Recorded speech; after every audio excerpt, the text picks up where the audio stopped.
Dans tous les secteurs où les femmes sont aujourd'hui, il y a eu des pionnières, il y a eu de grandes dames qui ont balisé le chemin pour que les femmes puissent jouir pleinement et intégrer ces secteurs d'activité. Ça ne date pas maintenant. Donc ce discours paternaliste des femmes qu'il faut qu'elles luttent pour accéder à certaines places de décision dans les médias, il faut que ça cesse. Vous avez cité des médias, vous n'avez pas dépassé 4 médias où les femmes ont une position dans les instances de décision, Big et Bob, etc., etc.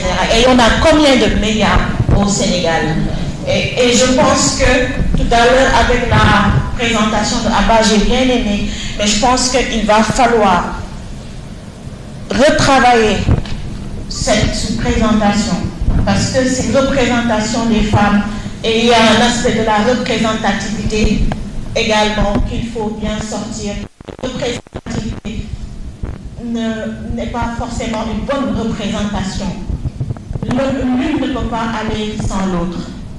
Et les femmes dans les médias, comme dans d'autres secteurs, ont besoin d'appui, ont besoin de formation, ont besoin de s'affirmer, qu'on leur laisse la place. Quand on parle des femmes dans les instances de décision, c'est en ce moment simplement qu'on parle de compétences. Mais quand il s'agit de la place des hommes, on ne parle pas des compétences. Et quand tu dis qu'une femme doit occuper telle position, on dit, mais est-ce qu'elle est compétente? Mais est-ce qu'on a posé ces questions à ces hommes qui, depuis des années, occupent les instances de décision? Est-ce qu'ils sont tous compétents? Non. Ils ne sont pas tous compétents. Je suis vraiment désolée. Ils ne sont pas tous compétents. Quand on parle de la parité à l'Assemblée nationale, on dit, mais est-ce que tous les députés sont compétents?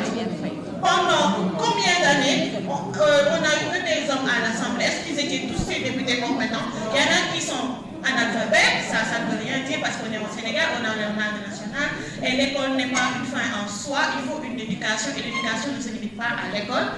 Mais quand on parle des femmes politiques, c'est là où la compétence surgit. Quand on parle des femmes journalistes, c'est là où la compétence surgit. Quand on parle des femmes ministres, c'est là où la compétence surgit. Mais jamais quand il s'agit des hommes.